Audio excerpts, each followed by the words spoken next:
Señor, te damos muchas gracias por este tiempo. Te damos muchas gracias porque podemos estar aquí a tu lado, Señor, junto a ti. Gracias, Dios, por todo lo que tú nos diste.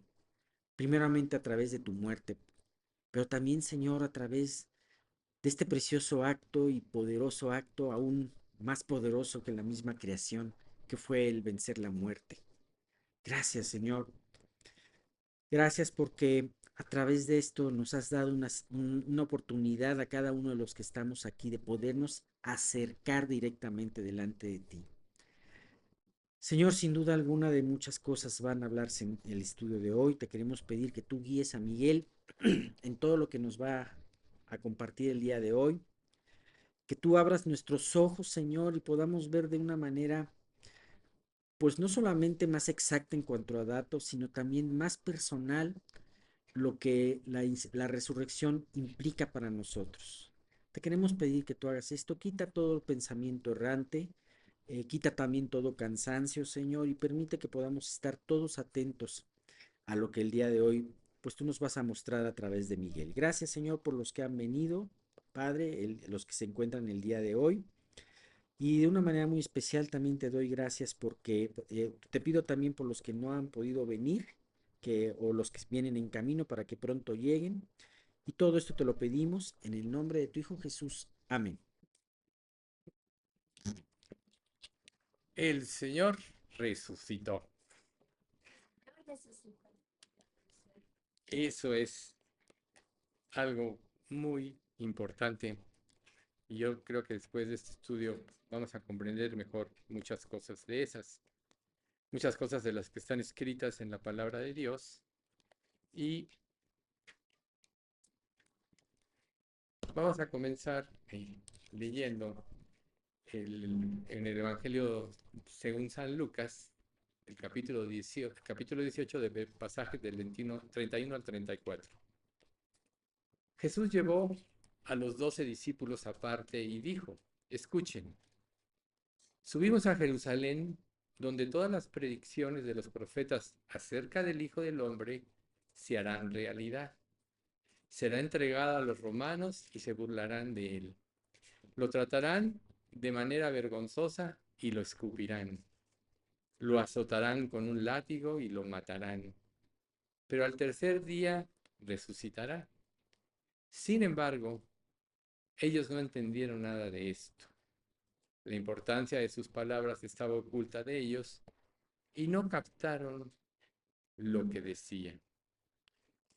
Aquí, algo muy importante es que todos los seres humanos tenemos una mente natural, la mente adánica.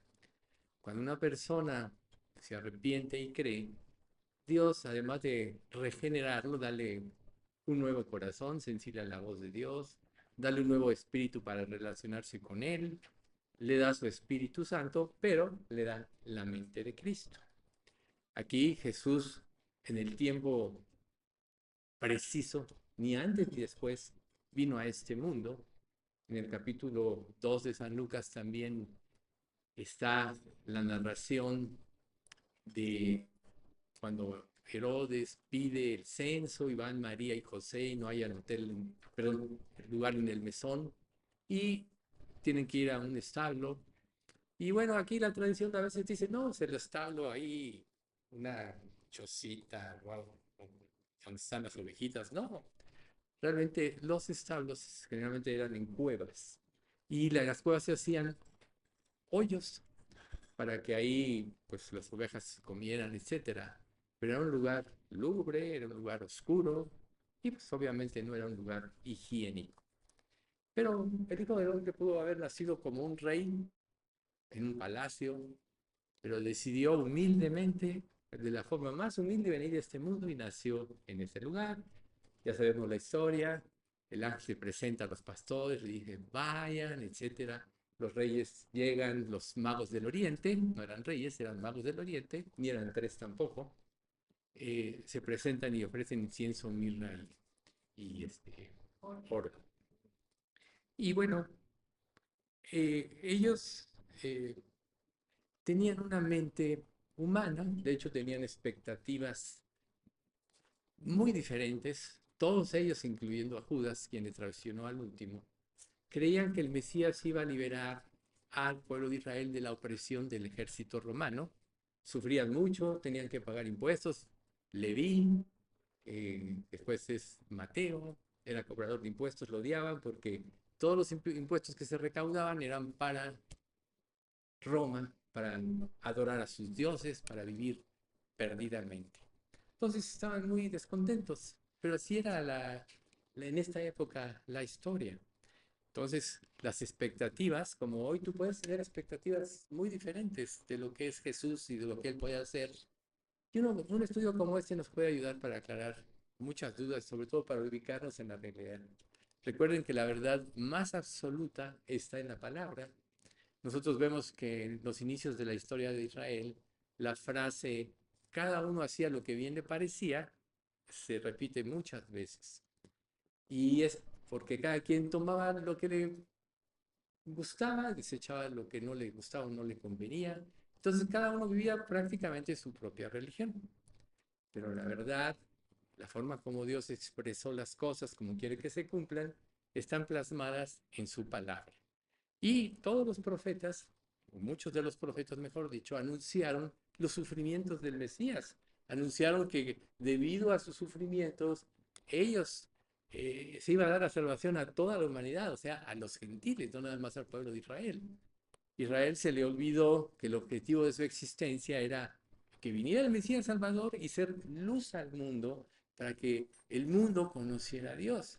Tan es así que en eventos como la Pascua, en festejos como la Pascua, que era la principal fiesta, sin lugar a dudas, venían extranjeros de todo el mundo. Recuerden aquellos griegos que al último dijeron, queremos ver a Jesús, le dicen a Felipe.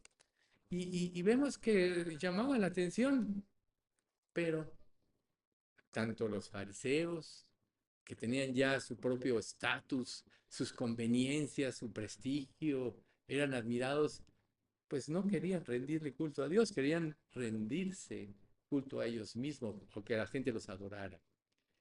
Y tan es así que Jesús les dice, ustedes son los que se justifican a sí mismos, pero Dios conoce sus corazones, porque lo que los hombres tienen por sublime delante de Dios es abominación. Entonces, con este pasaje nosotros vemos que el sistema de pensamiento humano sin Dios, para Dios, es abominación. Tus conceptos de la vida que están fuera de Dios, fuera de la palabra de lo revelado por Dios, para Dios es abominación. Entonces, Jesús experimentó muchas cosas de acuerdo al pasaje que acabamos de leer. La humillación, lo escupieron, se burlaron de él. Y pues el Antiguo Testamento implica que él sería un siervo sufriente. Isaías capítulo 53, versículo 3 dice, fue despreciado y rechazado, hombre de dolores, conocedor del dolor más profundo. Nosotros le dimos la espalda y desviamos la mirada. Fue despreciado y no nos importó. ¿Qué tanto te importa Jesús? La, a veces nosotros cumplimos nada más nuestra situación religiosa asistiendo a un estudio como este, pero la realidad es que debemos de venir a adorar a Dios. Y lo importante de este estudio es que nos va a ubicar en cuanto a la forma que debe ser. Entonces, es muy importante aquí hacer alusión al tercer día que fue cuando el Señor resucitó. Dios nos revela que Él estaría en el 3 días y 3 noches, o sea, 3 noches, prácticamente iba a descender al infierno. Recuerden, cuando Él desciende a lo más profundo del infierno fue para declarar a los que no creyeron en Cristo por fe hacia el futuro que su falta de fe los tenía en esa condenación eterna, y a los que sí creyeron en el seno de Abraham, que también se traduce como el paraíso, fueron llevados al cielo. Entonces, eh, en Juan 19:31 nosotros vemos lo siguiente. Esto dice, entonces los judíos, por cuanto era la preparación de la Pascua, a fin de que los cuerpos no quedasen en la cruz en el día de reposo, pues aquel día de reposo era de gran solemnidad, rogaron a Pilato que se le quebrasen las piernas y fuesen quitados de allí. Nosotros ya sabemos que para cuando llegan con Jesús, no, él ya había muerto y se cumplió una profecía que dice, no será quebrado hueso suyo. No sé si alguien tuvo la oportunidad de ver esta parte que les mandé de cómo es la realidad de Jesús, pero les voy a hacer una pequeña eh, reseña, ¿sí? Entonces, cuando eh, eh, Jesús cena con sus discípulos, lo hace el martes en la noche. ¿Recuerdan ustedes que los días para los judíos son de 6 de la tarde a 6 de la mañana? Entonces, la última cena, ¿qué dije? 6 de la tarde a 6 de la tarde, sí. Es 24 horas, 6 a 6. 6 a.m. a 6 p.m. Entonces, eh, el gran Shabbat, que fue el miércoles, que era un día muy especial, que es donde Dios desde el Antiguo Testamento dijo, el 14 del mes de Aviv serán liberados de la esclavitud y celebrarán cada día 14. Y cuando cae el 14 siempre es el gran Shabbat. Entonces Jesús cenó con sus discípulos el martes en la noche, ya era el gran Shabbat, fue llevado en la madrugada a Pilato y fue condenado y crucificado el miércoles. El jueves inicia la fiesta de los panes sin levadura, que es un día festivo también, se le llama el Alto Shabbat. Y es un día que también no se debe de trabajar. Por eso es que también en ese día no trabajaron. María Magdalena, que querían, junto con María, querían comprar especias, no pudieron el jueves, si no hubieran comprado el jueves. Tuvieron que comprar el viernes las especias para ungir al Señor, pero se les acabó el día, no pudieron y tuvieron que esperar hasta el primer día de la semana, que inició el sábado después de las 6 p.m. Jesús a partir de entonces resucitó. Cuando ellas llegan a la tumba en la madrugada, en la mañana, ya había resucitado. Entonces, ahí es donde se cumplen los 3 días y las 3 noches. Eso ha traído mucha confusión a mucha gente y es bueno aclarar esto. Entonces, también otro dato importante es que cuando inicia la fiesta de los panes sin levadura, es de 7 semanas, de días, pero a la semana siguiente, o sea, a los 7 días de haber iniciado, también se celebra otro alto Shabbat y se celebra la resurrección. Ahí es precisamente donde entra la señal que Jesús dijo del profeta Jonás, que sería que el Hijo del Hombre les daría una señal como la del profeta Jonás, que estaría en el vientre, bueno, 3 días y 3 noches, bueno, Jonás en el vientre del pez. Pero Jonás resucitó, sí se murió, Jonás resucitó. Por eso es que fue tan impactante para los judíos esta señal. Entonces, nosotros tenemos que tener pues ya conciencia de que la escritura se tenía que cumplir perfectamente. No hay nada que la escritura que sea mentira, que se le haya pasado a Dios por alto. Todo lo que Dios predijo se cumple exactamente. Por eso en el Sermón del Monte Jesús le dice que hasta que no se cumplan las jotas y las tildes de la ley, no pasará la ley hasta que todo se haya cumplido. Entonces, para la mentalidad hebrea, el día 3, el día tercero, el número 3, es un día de victoria. Fíjense, eso también encuadra con todo esto, ¿sí? O sea, vemos a Jonás, se rebeló contra Dios, salió huyendo, Dios trató con él, tuvo que llegar a lo último de sí mismo, pero después cumplió el mandato de Dios. Aunque ya sabemos que él después se rebeló, pues Dios también hizo un trabajo en él y se cumplió el propósito de Dios, que es ir a predicar a Nínive, donde todos creyeron, según sabemos, y se salvó esa ciudad y no fue destruida hasta más de 170 y tantos años después. Pero esa generación creyó a la predicación de Jonás y por eso Jesús les reprocha a los fariseos. Entonces el tercer día también es muy importante porque cuando Dios le dice, o sea, Dios a Abraham le prometió por su fe que le daría un hijo. Abraham tenía en ese entonces 90 años, Sara tenía 80 años, y cuando llegan esos tres visitantes y Abraham los ve y los alberga y les da de comer, etcétera, entonces, digo, él se da cuenta que no eran seres sobrenaturales y prácticamente Dios estaba visitándolo. Y entonces dijo, pero Señor, ¿de qué me sirve todo esto si no tengo quien me herede y va a heredarme el hijo de mi siervo? Dice, no, tú heredarás. De ti vendrá un hijo que heredará. Y pasaron aproximadamente 10 años para que se cumpliera la promesa. Algunos de ustedes no conocen la historia, pero la historia dice que Sara se desespera y le da a Agar su sierva para que tenga hijos a través de ella. En la antigüedad así se usaba. Y es donde nace Ismael.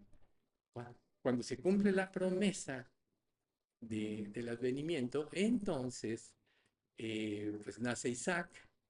Y al paso del tiempo, Isaac había tomado un lugar preeminente en su vida. Recuerden ustedes que el primer mandamiento de la ley de Dios es: amarás al Señor con toda tu mente, con todo tu corazón y con todas tus fuerzas. Es el primer mandamiento.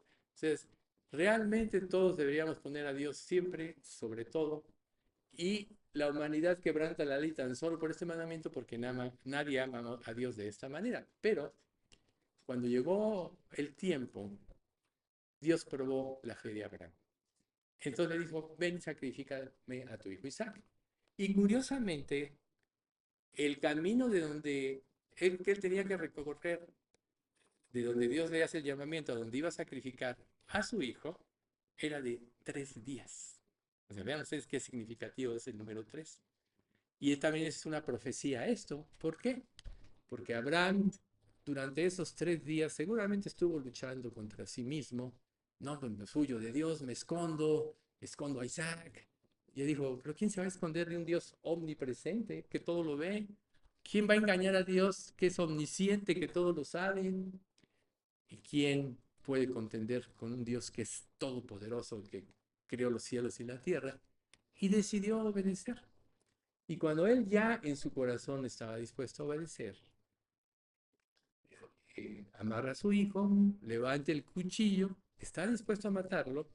El libro de los Hebreos nos dice que Abraham, su fe consistió en que si Dios me pide que mate a mi hijo Isaac, y Dios prometió que en Isaac serían benditas todas las familias de la tierra, y esto es el Mesías Salvador Jesucristo, es poderoso para levantarlo de los muertos. Eso dice el capítulo 11 de Hebreos.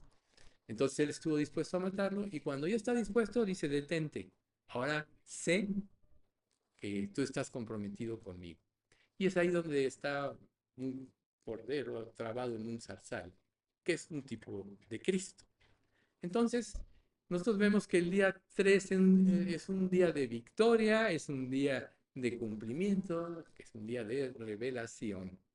Y en el caso de nuestro Señor Jesucristo, por eso resucitó al tercer día, porque tuvo victoria sobre la muerte, porque tuvo victoria sobre el pecado y porque nos dio una esperanza de vida. Pero, haciendo alusión a lo que estamos leyendo y a la mente o las ideas que tenían los discípulos, Lucas 18:34 nos dice, sin embargo, ellos no entendieron nada de esto. La importancia de sus palabras estaba oculta de ellos y no captaron lo que decía. ¿Cuántas veces en la vida Dios no se presenta a nuestras vidas y nos habla y nosotros estamos muy distraídos y muy entretenidos en muchas cosas? Tenemos nuestros propios proyectos de vida, nuestros propios motivos de felicidad, de entretenimiento, y Dios no pasa por nuestra mente. Dios nos puede hablar y ni siquiera lo percibimos porque estamos muy ocupadas, ¿no? Como Marta y María. Marta, afanada y turbada, están sin muchas cosas, y María ha escogido la buena parte la cual no les será quitada. ¿Sí? Y Jesús les enfatizaba en, en el versículo 32 de Lucas 18, seré entregada a los romanos y se burlarán de él, lo tratarán de manera vergonzosa y lo escupirán, lo azotarán con un látigo y lo matarán, pero al tercer día resucitará. No entendían estas palabras ellos, no las entendían. Entonces, ¿qué tanto tú estás entendiendo de la palabra de Dios? O sea, lo importante, si Dios es supremo, si Dios es lo primero que en nuestra vida debe ocupar nuestros pensamientos, ¿por qué lo estamos relegando al último? ¿Sí? Cuando Belsasar, un descendiente de Nabucodonosor, era creo bisnieto, se emborrachan, hacen una fiesta y adoran. Entonces parece esa mano en la pared, la escritura que lee Daniel. Algunos no conocen bien esta historia, pero al final de cuentas la respuesta que Daniel le da a Nabucodonosor, digo a Belsasar, perdón, quien, porque ningún mago había podido interpretar, o ningún sabio había podido interpretar el sueño, le dice, adorarse a los dioses de madera, de plata, de bronce y de oro, pero al Dios en cuyas manos está tu vida, no honraste. Aquí lo importante es que nosotros sabemos, o debemos saber, que nuestra vida está en las manos de Dios, que Él ha determinado el tiempo en que hemos de vivir. Tú no vas a controlar el día de tu muerte. Dios es el que determinó los días que ibas a vivir. Y tu existencia en este mundo tiene un propósito: conocer a Dios, conocer a tu Creador, conocer a quien hizo todas las cosas, conocer al que realmente nos ama. Y pues, entonces podemos pasar la vida muy distraídos en muchas cosas, muy entretenidos en otras, y Dios, en cuyas manos está nuestra vida, nuestro futuro, porque hablando del futuro, no hablo necesariamente del futuro de tu vida en este mundo, sino de tu eternidad. El para siempre es para siempre. Y el que crea, el que se arrepiente y cree, estará para siempre con Dios, gozando de su amor, de su provisión, llenos de gozo y de felicidad. Pero el que ignore, el que tome en poco estas cosas, para siempre estará separado de Dios en un lugar de angustia, de soledad, de tormento eterno. Tan importante es que por eso Dios se hizo hombre y vino el Mesías. Entonces, en, en esos pasajes, el capítulo 18 de Lucas, a lo largo del libro, ellos se menciona 34 veces que Jesús les dijo estas cosas. 34. Y no entendieron. ¿Cuántas veces te tiene que hablar Dios a ti para que entiendas? Y les voy a decir cuál es la clave de entender. Que dispongas tu corazón. Eso es todo. Que dispongas tu corazón a oír. Que agudices tus oídos. Que te quites de todo el ruido de tu mente, porque el Dios en cuyas manos está tu vida es al que tenemos que honrar. ¿Por qué? No entendieron, porque estaba oculta la palabra. Jesús les hablaba, aquí tengo, les hablaba en parábolas. Gracias de todos modos. Tengo hasta dos vasos, uno de Alex y uno mío. Les hablaba en parábolas porque ya Israel, los dirigentes, los sacerdotes, los saduceos, los fariseos, los herodianos, los escribas de la ley, que eran los cuatro grupos, habían cerrado sus oídos porque tenían intereses diferentes a los de Dios. Entonces Él les hablaba en parábolas porque ya había traído un juicio, y Dios puede traer un juicio a nuestras vidas después de estar escuchando. Cada vez que tú escuchas de la palabra de Dios, cada vez que tú escuchas y no respondes, tu corazón se endurece más. Y en la medida que va avanzando tu vida, tu corazón se va endureciendo hasta que puede llegar el momento, como los fariseos y los saduceos, etcétera, en que ya no pudieron creer. ¿Ven ustedes qué delicado es esto? Dios nos habla, pero cada vez que nos habla y no respondemos, nuestra capacidad de escuchar se disminuye. Hasta llega el momento en que ya no podemos creer. Judas es el ejemplo supremo. Estuvo compartiendo todos los milagros de Jesús, todas las enseñanzas que Jesús dio, pero Judas tenía otros intereses diferentes. Judas pensaba seguramente que me uno a Jesús, yo voy a tener un puesto importante cuando él se haga rey. Soy el tesorero, y recuerden que Juan lo desenmascara, que era ladrón, que hurtaba de la bolsa. Soy el tesorero y voy a tener muchas riquezas. Y cuando Jesús les empieza a hablar de su muerte, etcétera, y ya en la última escena les dice lo que va a suceder, entonces él, bueno, ya desde antes había decidido, porque estaba decepcionado, entregarlo. Pero dice, le da el bocado de pan, dice, lo que tengan que hacer, hazlo. Y en su corazón no había cabida para Dios porque no estaba de acuerdo a sus intereses. Y aquí hay otra enseñanza muy importante. ¿De qué manera estás buscando a Dios? O sea, ¿lo quieres para que te cumpla tus caprichos, tus propios intereses, para que te saque de problemas? Seguramente es una manera equivocada de buscar. Él promete, si buscamos primero el reino de Dios y su justicia, todo lo demás nos vendrá por añadidura. Pero en realidad tenemos que buscarlo por lo que Él es, el creador de todas las cosas. Tu mente, tu sentido del gusto, tu vista, tu oído, el tacto, eso lo ideó Dios. Los años que vas a vivir en este mundo y la época, los padres que te tocaron, el lugar donde vives, todo eso está planeado por Dios para darte la mayor oportunidad para que tú lo conozcas. Así de sabio es Dios. Dice la escritura en Hebreos 4:3, la última parte, que todas las cosas estaban terminadas desde antes de la fundación del mundo. Eso quiere decir, para que nos demos idea de la inteligencia infinita que Dios tiene, antes de realizar nada, antes de que fuese creada la tierra y el universo, Dios ya había establecido un plan. Y había establecido que vendría el Mesías Salvador, etcétera. Entonces, ¿cómo podemos dudar de Dios que todo lo sabe, que dispuso esto? O sea, nos está dando en la situación en que vivimos la mejor oportunidad para que lo conozcamos. Pero los discípulos no sabían literalmente que esto ocurriría. No entendieron estas cosas. Por un aspecto muy importante, y ojalá se queden grabados con esta frase, porque no tenían la mentalidad del reino. No tenían la mentalidad del reino. Nosotros tenemos una mentalidad humana basada en lo que vivimos y experimentamos las filosofías de este mundo. Por eso dice en 1 Corintios capítulo 15, que es un capítulo dedicado a la resurrección, que la carne y la sangre no pueden ver el reino de Dios, ni la corrupción puede heredar la incorrupción. Entonces, humanamente, nadie puede cumplir las cosas que Dios pide. Nadie puede amar a Dios como Él lo merece, a menos que concientice su posición y vaya a Dios en busca de alivio, en busca de salvación. Y entonces Dios te va a dar la mente de Cristo.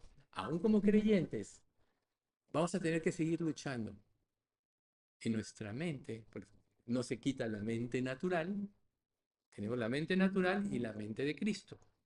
¿Cuál tienes que desarrollar en tu vida una vez que tú te conviertes? La mente de Cristo. ¿Cómo se desarrolla la mente de Cristo? Siguiendo todo lo que Dios te dice, obedeciendo todo lo que Dios te revela, amándolo en gratitud, como dice 2 Corintios 5:14. El amor de Cristo nos constriñe pensando esto, que si uno murió por todos luego, todos murieron. Y por todos murió para que los que viven ya no vivan para sí, sino para aquel que murió y resucitó por ellos.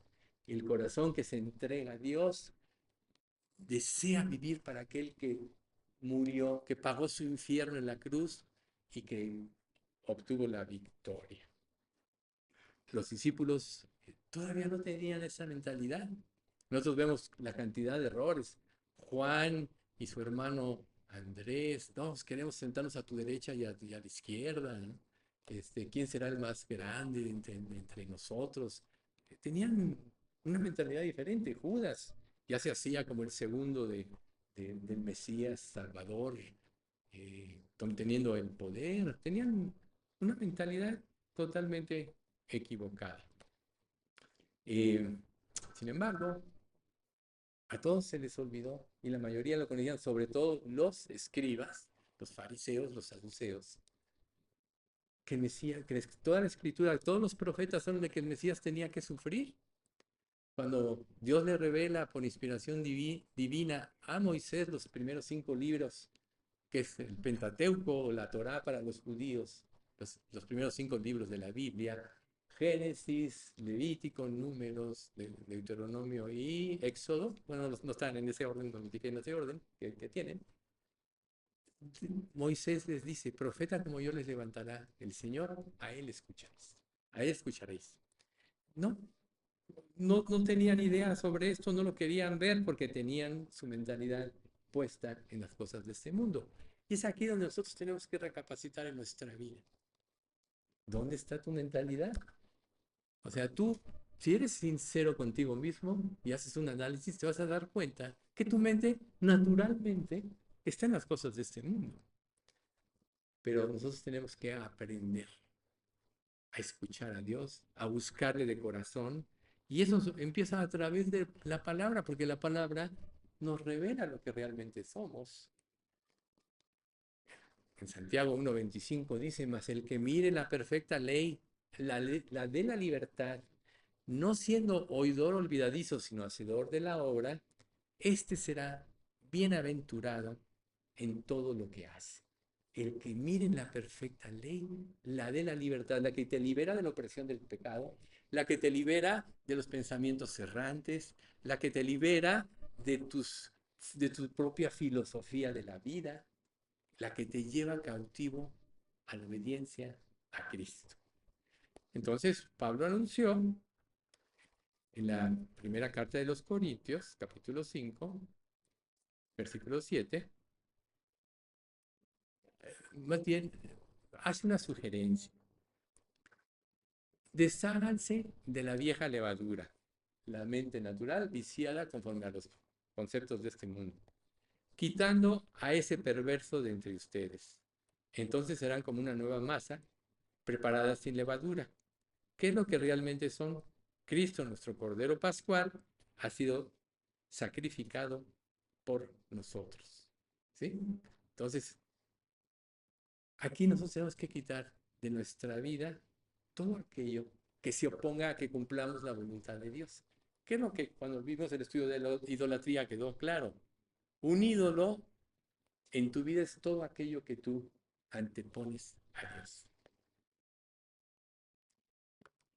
¿Cuál es tu ídolo?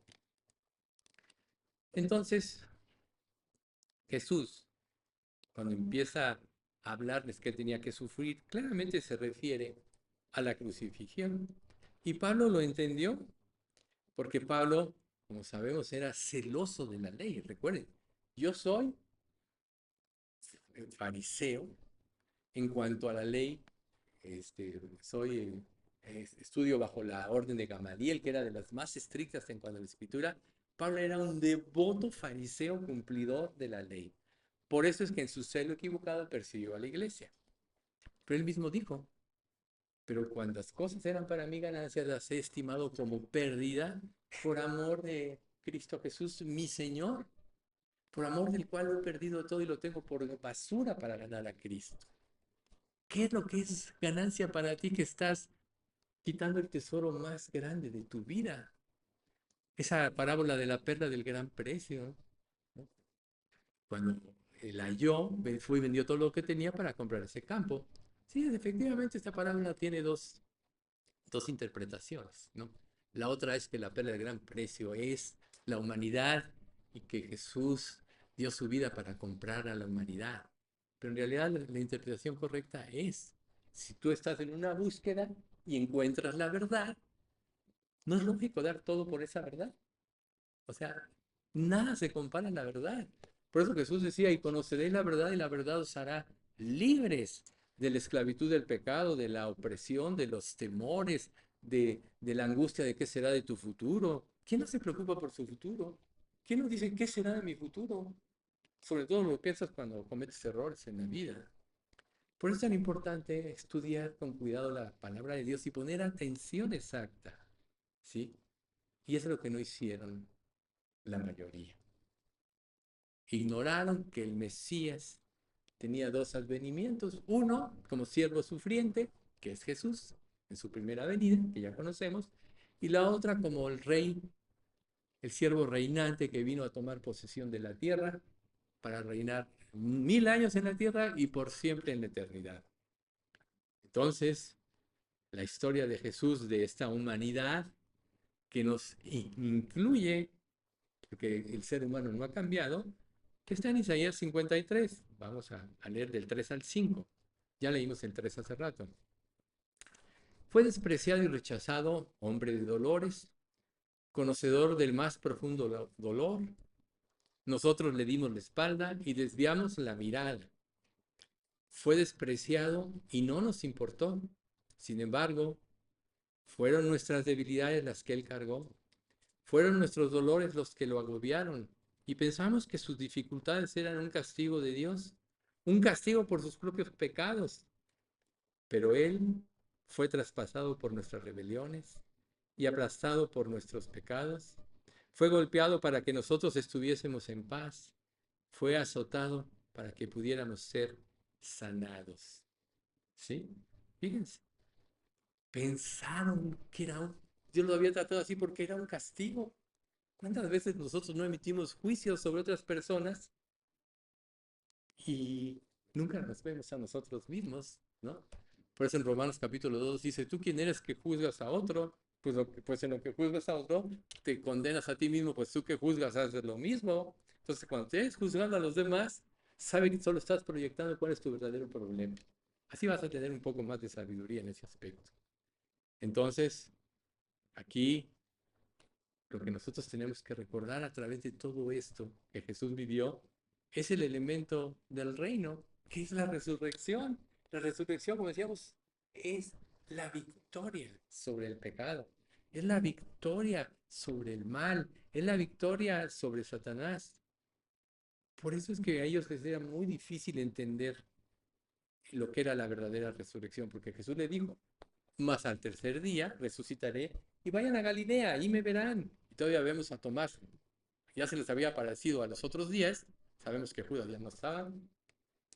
Si yo no meto mis dedos en sus manos y en su herida, no creeré. Bueno, Jesús se apareció a los 8 días y se mete tus dedos en los dedos de mis manos y en mi herida y no seas incrédulo sino creyente. Pero quien escribió el libro de Hebreos, es autor anónimo, pues pudo haber sido Pablo, pudo haber sido algún otro. Dice en Hebreos 4:2, pero a nosotros se nos ha anunciado la buena nueva, como a ellos. ¿A quiénes?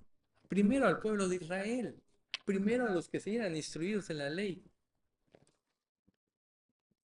pero no les aprovechó el oír la palabra por no ir acompañada de fe en los que oyeron. ¿Sí? La versión NTV dice, pues esta buena noticia del descanso que Dios ha preparado se nos ha anunciado tanto a ellos como a nosotros, pero a ellos no les sirvió de nada porque no tuvieron la fe de los que escucharon a Dios. No tuvieron la fe de los que escucharon a Dios. ¿Qué significa eso? Que cuando Dios te revela su palabra, debes de creerla. Y creer no es solo aterrizar un concepto en tu vida, sino el verdadero creer te lleva a actuar. Dicho de otra manera, te lleva a conformar tu vida de acuerdo a lo revelado. ¿Ven ustedes lo que es la verdadera fe?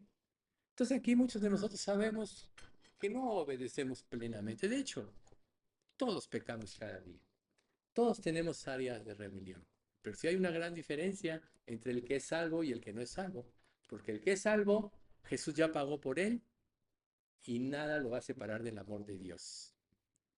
El que no es salvo está condenado. En el que él cree no es condenado, pero el que no cree ya ha sido condenado porque no ha creído en el nombre del unigénito Hijo de Dios. Y esta es la condenación, que la luz vino al mundo y los hombres amaron más las tinieblas que la luz, porque sus obras eran malas. Entonces, cuando tú no quieras creer, sabe bien que es porque tus obras son malas. porque estás en pecado y realmente no quieres dejarlo. Esa es la realidad. Entonces, ellos, por todas estas razones, no entendieron, no tenían, reitero, la mentalidad del reino. Pero vamos a ver un ejemplo muy importante que la Biblia nos relata sobre aquel mendigo y ciego que está en Lucas 18 del 35 al 43. Y vamos a analizar esto porque es muy importante. Al acercarse Jesús a Jericó, un mendigo ciego estaba sentado junto al camino. Cuando oyó el ruido de la multitud que pasaba, preguntó, ¿qué sucedía? Le dijeron que Jesús de Nazaret pasaba por allí. Entonces comenzó a gritar, Jesús, hijo de David, ten compasión de mí. Aquí hay un punto muy importante. Fíjense cómo lo llama. Todos sabían que el Mesías iba a venir de la rama de David. O sea, lo estaba declarando como el Mesías, si se dan cuenta. Seguramente ya había oído por ahí. Jesús, hijo de David, ten misericordia de mí. Y la gente le decía, cállate. Le gritaba a la gente que estaba más adelante. Sin embargo, él gritó aún más fuerte, hijo de David, ten compasión de mí. Cuando Jesús lo oyó, se detuvo y ordenó que trajeran al hombre. Al acercarse el ciego, Jesús le preguntó, ¿qué quieres que haga por ti? Muchas cosas pudieron pasar por su mente, pero ¿cuál será su más grande necesidad? Señor, quiero ver. Jesús le dijo, bien, recibe la vista. Tu fe te ha sanado. Al instante el hombre pudo ver y siguió a Jesús mientras alababa a Dios. Y todos los que lo vieron también alabaron a Dios. Entonces, fíjense, todos en la vida experimentamos presiones de todo tipo. Y cuando tú empiezas a poner tus ojos en Jesús, las presiones aumentan. Pareciera como si le dieras alimento al mal o a todo eso para que sean más fuertes. Aún como creyente quieres vivir para Cristo y tienes muchas presiones que pueden hacer que transgredas tus convicciones, que cedas ante las presiones. Pero aquí vemos a este hombre. Imagínate, muchos se hubieran quedado callados, abrumados porque toda la multitud le decía, cállate. Pero vean ustedes cómo era la multitud de malvada. Ninguno se puso a pensar en este hombre, sino que les molestaban sus gritos, ¿no? O sea, no vio la necesidad verdadera de la gente. Y así nosotros nos podemos decir cristianos, pasamos la vida y no estamos viendo la verdadera necesidad. Cuando empiezas a ver la necesidad de los demás, es porque tú ya te declaraste delante del Señor débil y muchas cosas. Y es cuando empiezan a interesarte los demás. Si no, solo vas a vivir para ti mismo y vas a actuar conforme a tu conveniencia, conforme a tus intereses, como los fariseos y los saduceos y los escribas de la ley. Entonces, este hombre, todo el mundo lo presionó, pero alzó su voz más fuerte, ¿no? O sea, cuando Dios te habla, no debes descansar hasta encontrarlo. Y haciendo la alusión que le llama hijo de David, el que había de venir, ¿no? No podía desperdiciar esa oportunidad. ¿Sabías tú que cuando Dios te habla y entiendes, estás en la mejor oportunidad de tu vida para convertirte? A lo mejor el ciego pudo haber pensado, bueno, todos me gritan, mejor me callo y quizá tenga otra oportunidad, ¿no? O como aquel paralítico que está en el estanque de Bethesda, que Jesús se da cuenta que tenía mucho tiempo ahí y le dice, oye, ¿quieres ser sano? Dice, Señor, ¿cómo puedo?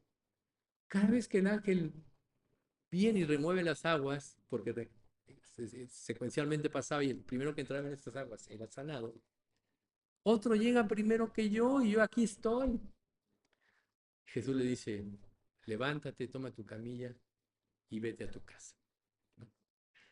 O sea, también aquel hombre no podía, pero Jesús tuvo compasión de él. Jesús vino al mundo porque tuvo compasión de nosotros. Nosotros, el destino del infierno es tan horroroso que nadie lo puede siquiera imaginar. Pero Jesús sí sabía. El Dios hecho hombre sí sabía lo que era el infierno. Por eso decidió abandonar su morada celestial, como dice Filipenses capítulo 2, el cual siendo en forma de Dios no estimó el ser igual a Dios como cosa que aferrarse, sino que se despojó a sí mismo, tomando forma de siervo, hecho semejante a los hombres. Y estando en la condición de hombre, se humilló a sí mismo, haciéndose obediente hasta la muerte y muerte de cruz. Ese es el amor de Dios manifestado. Renunció a ser Dios. Se hizo hombre con todas las debilidades que tiene. Fue tentado en el desierto y siguió siendo tentado por Satanás, queriendo frustrar el plan de Dios para la salvación. Pero la palabra dice en Jeremías 33:3, clama a mí y yo te responderé. Y te enseñaré cosas grandes y ocultas que tú no conoces. A veces nuestras expectativas hacen que menospreciemos a Dios porque pensamos que nuestro sistema de pensamiento es más alto que el de Dios. Cuando Dios te revela algo en su palabra, y tú no obedeces o lo tomas en poco, estás diciéndole a Dios, yo soy más inteligente que tú, yo soy más sabio que tú, por eso no te voy a obedecer, porque si creyéramos a Dios, lo obedeceríamos. Pero todos aquellos actos de rebelión que tienes contra Dios, solo estás manifestando tu gran orgullo.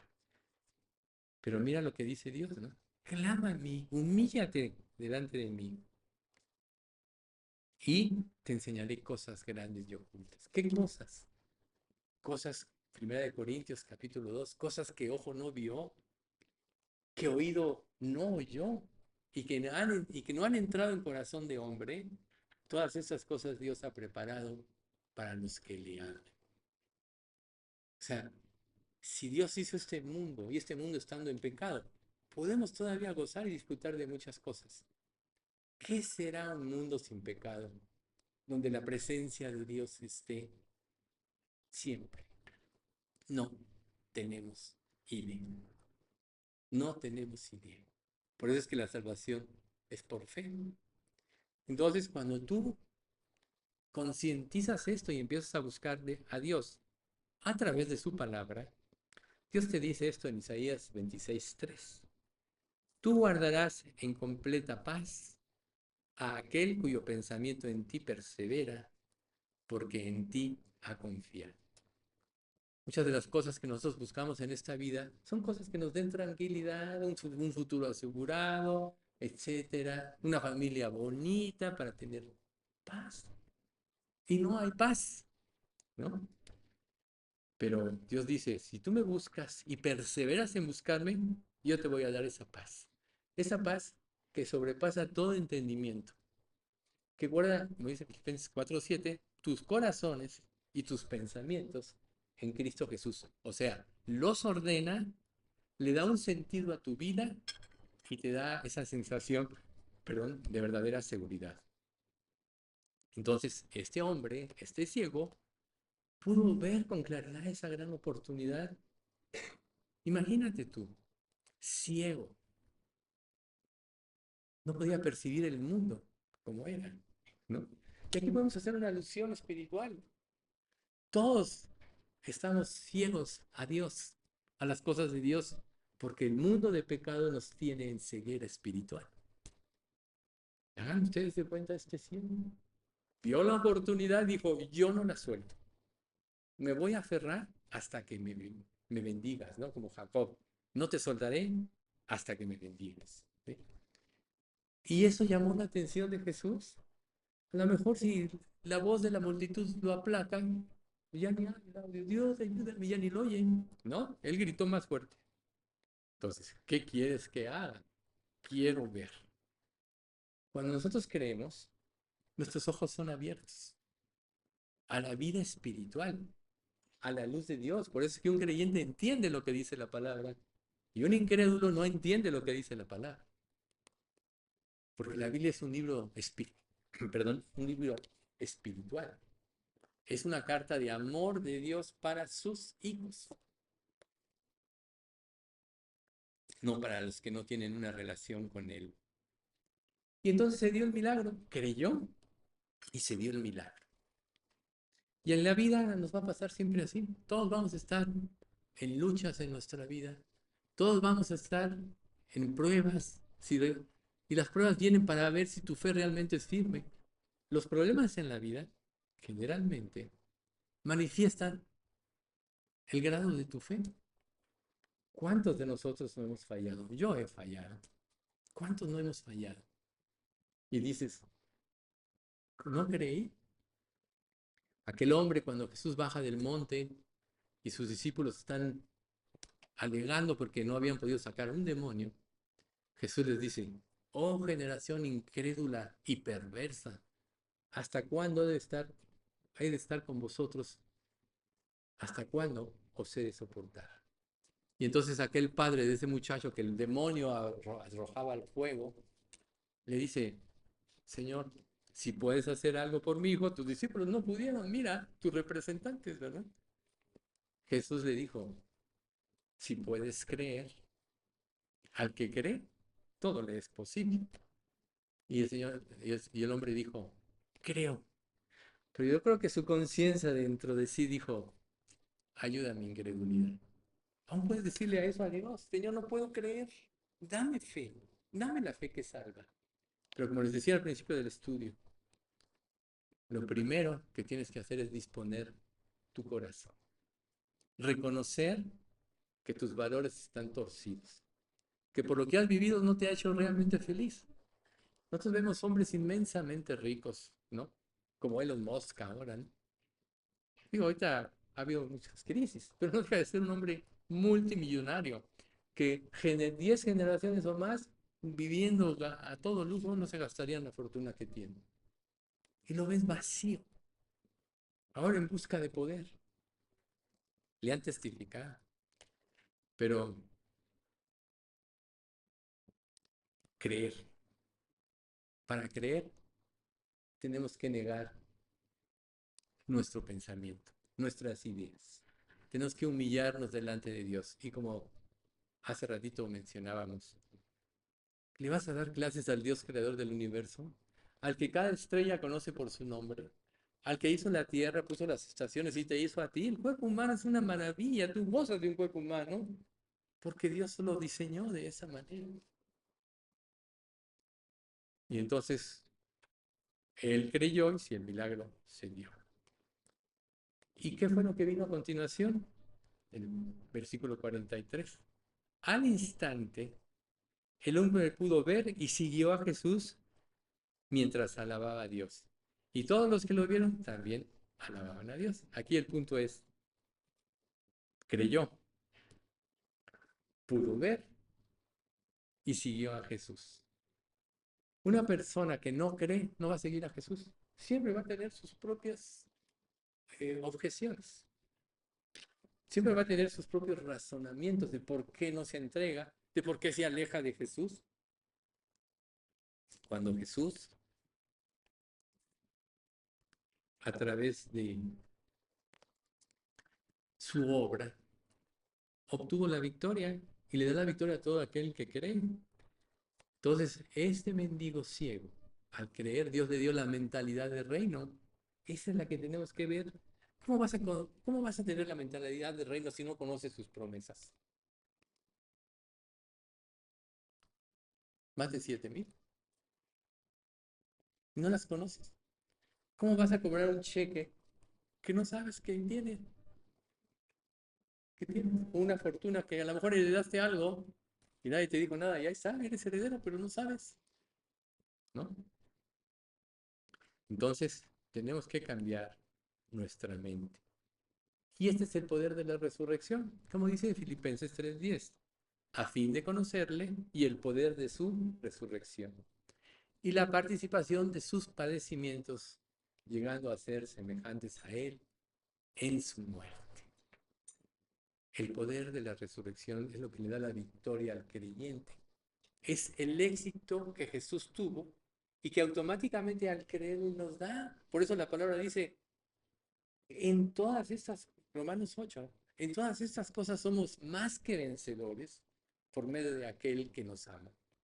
Por lo cual estoy seguro que ni la muerte, ni la vida, ni ángeles, ni principados, ni potestades, ni lo presente, ni lo porvenir, ni ninguna otra cosa creada me podrá separar del amor de Dios, que es en Cristo Jesús, Señor nuestro. Nada te puede separar. Una vez que tú aceptas o apropias ese amor, es para siempre. Dios no se va a enojar contigo porque falles. Si tú le entregaste tu vida, Él te ve perfecto a través de Jesucristo y su obra redentora, a través del poder de su resurrección. Y la resurrección para nosotros es la prueba de que Dios aceptó el sacrificio sustitutivo en la cruz. Esa es la prueba. Si no hubiera vencido a la muerte, no hubiera resucitado. Aún la muerte, oh muerte, yo seré tu muerte, va a ser enviada al Seol. Entonces, la resurrección es la fuente de la nueva vida en Cristo Jesús, que todos tenemos, que todos los que creemos podemos llevar. Es una nueva vida bajo estándares diferentes, bajo una mentalidad diferente, la mentalidad del reino, que representa todo lo que Dios promete que va a cumplir. Dios no es hombre para que mienta, ni hijo de hombre para que se arrepienta. Él dijo y no hará absolutamente todo lo que promete lo cumple. ¿Y cómo puedes estar seguro? Porque todo lo que Jesús predijo, lo que Dios predijo, se ha cumplido. Y se cumplirá lo que falta por cumplirse. No ha fallado. ¿Sí? Por eso es la fuente de la nueva vida a todo aquel que cree. Entonces, nosotros realmente viviremos en unión con Él. Miren, el pecado produce insensibilidad en nosotros. Y la insensibilidad nos roba la capacidad de disfrutar de la vida y de todas las cosas. Es lo que la gente no sabe. Por eso es que, o la mayoría de la gente no sabe. Por eso es que cuando la gente empieza a pecar, empieza a hacer cada vez cosas peores y peores y peores. Porque su vacío es más grande y necesita más. Las drogas es un ejemplo de eso. Generalmente la gente empieza por marihuana. Luego, no, pues, ahora vamos a probar los ácidos. Y así van avanzando hasta que se mueren, ¿verdad? Ahí tenemos muchos ejemplos. Entonces, pero el que viene a Cristo, mientras más cerca está de Dios, Dios le devuelve la sensibilidad. Y cada día tiene una mayor capacidad de gozar de la vida y de las cosas con menos estímulo. Por eso Pablo dijo en Filipenses 3, 4, 10 o 11, con abrigo y sustento estamos contentos. ¿No? Después dice, todo lo puedo en Cristo que me fortalece. Bueno, he aprendido a contentarme cualquiera que sea mi situación. He aprendido a vivir en abundancia, he aprendido a vivir en escasez. Por todo estoy puesto y para todo. Y dice, acá, todo lo puedo en Cristo que me fortalece. Entonces el poder de la resurrección es el que nos libra de toda opresión de esta vida. Acuérdense, la multitud, cállate, le dice al ciego, ¿no? Ahí está la opresión. ¿Cuántas veces nosotros no podemos ceder en nuestra fe por las presiones de la vida? No, mejor ahorita ni hablo, no voy a hacer cómo me vaya a ir, ¿no? Como me dijo una vez una persona en una notaría, estábamos firmando la escritura y le testifiqué. No, dice, la verdad está muy bien, pero yo no puedo creer esto. Dice, ¿por qué no puede creer? Porque mi tía me tiene como heredera, ya se los he platicado, creo. Me tiene como heredera. Y si yo creo en esto, me va a heredar. Ahí está. Hay muchas excusas para no creer. ¿Cuál es la tuya? ¿Cuál es la tuya? ¿No? Pero el poder de la resurrección nos libera de toda opresión. ¿A través de qué? Del poder del Espíritu Santo. Por eso es cuando una persona se convierte, Dios le da el Espíritu Santo. Vamos a ver Efesios 1, 13 y 14. En él también vosotros, habiendo oído la palabra de verdad, la Biblia, el evangelio de vuestra salvación, que Cristo murió por ti en la cruz, y habiendo creído en él, fuiste sellados con el Espíritu Santo de la promesa. El Espíritu es el que nos va a dar el entendimiento de la palabra, es el que nos va a dar la fuerza para vencer, es el que nos da la convicción de pecado para arrepentirnos y es el que nos da la fe para creer. Como dice Efesios 2, 8 y 9, por gracia sois salvos por medio de la fe, y esto no de vosotros, pues es don de Dios, un regalo de Dios, no por obras, no por lo que tú puedas hacer, para que nadie se gloríe, porque Dios merece la gloria. Y luego nos hace un llamamiento, Mateo 11, 28 al 30. Venid a mí, todos los que estáis trabajados y cargados, y yo os haré descansar. Llevad mi yugo sobre vosotros y aprended de mí, que soy manso y humilde de corazón, y hallaréis descanso para vuestras almas, porque mi yugo es fácil y ligera mi carga. ¿Por qué es fácil y ligera? Porque Él lleva tus cargas. Vas a Él, Señor, no puedo con esto, y Él te da la fuerza. Él lleva tus cargas. Por eso Él dijo a, a los judíos, eh, y conoceréis la verdad y la verdad os hará libres. Así que si el Hijo os libertare, seréis verdaderamente libres.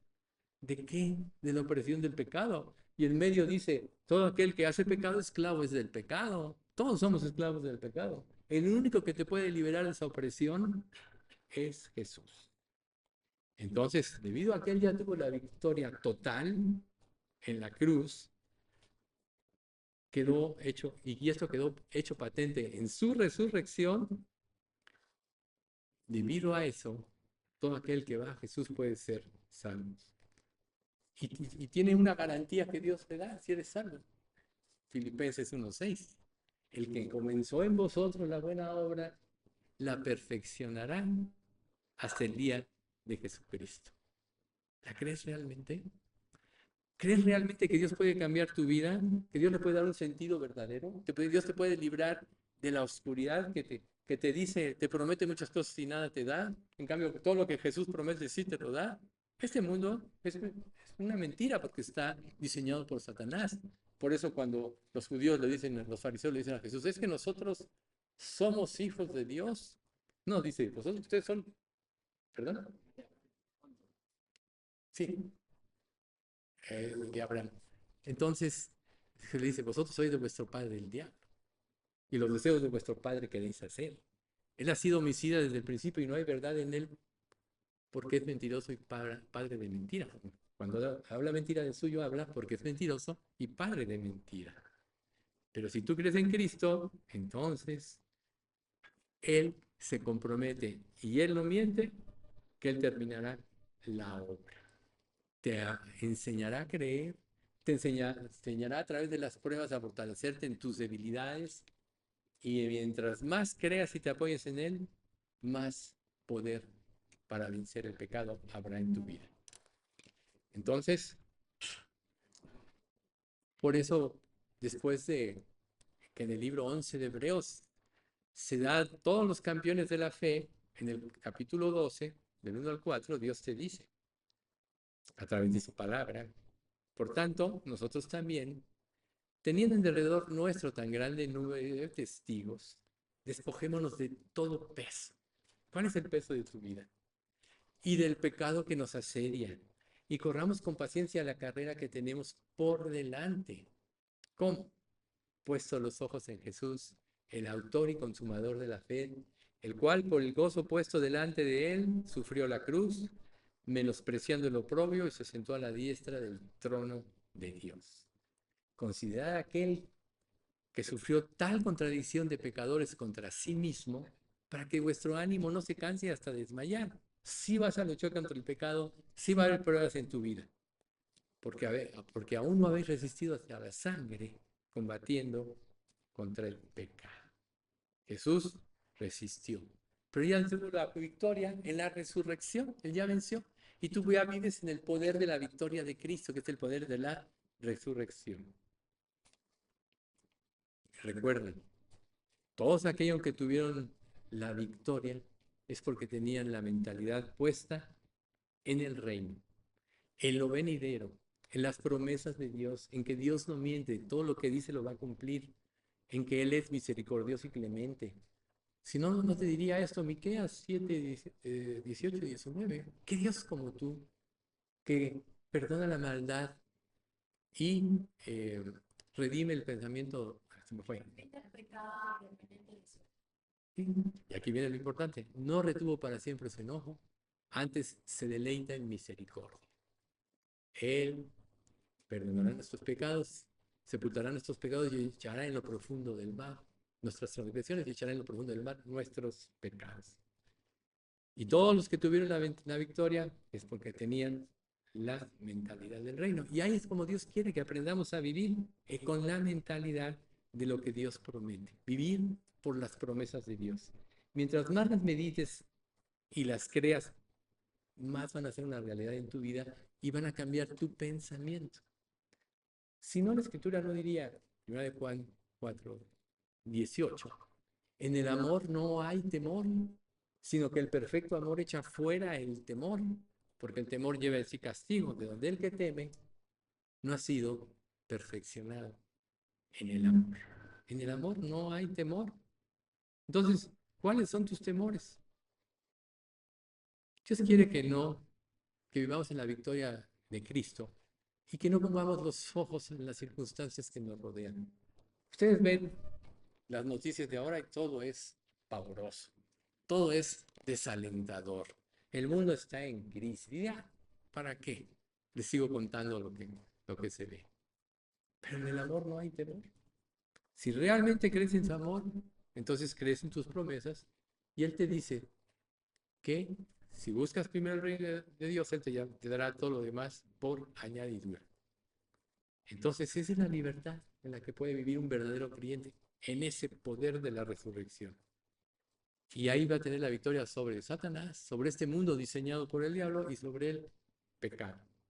Entonces, la resurrección es vital por las siguientes causas. Y es real. Jesús cumplió su promesa de levantarse de los huertos. Por eso podemos estar seguros de que Él cumplirá todas las otras promesas. Dos, la resurrección nos asegura que Cristo en persona gobernará el reino de Dios. No será una ilusión o una idea o una esperanza o un sueño. La resurrección de Cristo nos asegura que nosotros también resucitaremos. Y en 1 Corintios 15 te lo dice, del 12 en adelante. Pero si se predica a Cristo que resucitó de los muertos, ¿cómo dicen algunos de vosotros que no hay resurrección de muertos? Porque si no hay resurrección de muertos, tampoco Cristo resucitó. Y si Cristo no resucitó, vana es entonces nuestra predicación, vana es también vuestra fe. Y somos hallados falsos testigos de Dios, porque hemos testificado de que Él resucitó a Cristo, al cual no resucitó, si en verdad los muertos no resucitan. Porque si los muertos no resucitan, tampoco Cristo resucitó. Y si Cristo no resucitó, vuestra fe es vana, aún estáis en vuestros pecados. Entonces también los que durmieron en Cristo perecieron. Si en esta vida solamente esperamos en Cristo, somos los más dignos de conmiseración de todos los hombres. Pero Cristo sí resucitó. Si no fuera una realidad, entonces sería un fraude. Dimos nuestra vida por nada. Los discípulos la dieron por nada. Pablo, que una vez que Jesús se manifestó a su vida, dio su vida por él. Entonces Dios quiere que en nuestra vida reine la pureza y la santidad. Dice en Romanos 6, del 12 a 14, no reine pues el pecado en vuestro cuerpo mortal, de modo que lo obedezcáis en sus concupiscencias. Concupiscencia, apetito desmedido por deleites carnales. Ni tampoco presentéis vuestros miembros al pecado como instrumentos de iniquidad, sino presentaos vosotros mismos a Dios como vivos de entre los muertos y vuestros miembros a Dios como instrumentos de justicia. Porque el pecado no se enseñoreará de vosotros, pues no estáis bajo la ley, sino bajo la gracia. Y el quinto punto y último, la resurrección es parte esencial del testimonio de la iglesia ante el mundo. Nosotros no solo proclamamos las lecciones de la vida de un buen maestro, proclamamos la realidad de la resurrección de Jesucristo. Vamos a darle gracias. Padre bendito, te agradecemos mucho por este estudio. Gracias, Padre, porque nos has revelado cosas muy importantes. Pero sobre todo, Padre, nos has confirmado la veracidad de tu palabra y que nosotros tenemos que vivir con un nuevo sistema de pensamiento basado en la revelación de tu misma palabra y en lo que tú prometes para el futuro, si creemos en ti, que ciertamente es verdad. Gracias, Padre, por haber mandado a tu Hijo a este mundo a morir en nuestro lugar en la cruz por nuestros pecados. Y queremos pedirte, Padre, que nos des esa fe que salve, que nos des el ponernos de acuerdo contigo en que tú tienes la razón y dices la verdad. Y esto nos lleve a un verdadero arrepentimiento. Gracias también por todas las promesas del futuro, porque nos has librado del pecado, del infierno eterno, y nos has trasladado al reino de tu amado Hijo. Gracias también, Padre, porque nos has hecho tus hijos y nos has hecho también coherederos con Cristo de todas las cosas. Gracias, Padre, por tu amor. Y te pedimos también, Padre, que todos los que hoy escucharon este mensaje lo escucharán a través de Internet, de YouTube, que tú, Señor, si alguien realmente nos ha entregado su vida, tú toques su corazón a través de estas enseñanzas para que se arrepienta y venga a ti, Señor, para que pueda creer en esa obra maravillosa que tú hiciste, que trasciende las épocas y las edades. Esto es Cristo muriendo por nosotros en la cruz. Gracias por ello. Te pedimos especialmente por Margarita, Señor, para que tú la mantengas en salud, en fe, la hagas victoriosa en estas pruebas que está viviendo y por todos los que estamos aquí, Señor, que nuestra fe en ti aumente de manera que empecemos a vivir de acuerdo a este poder de la resurrección, de la victoria de Cristo. Gracias, Padre, en nombre de Cristo Jesús. Te lo pedimos. Amén.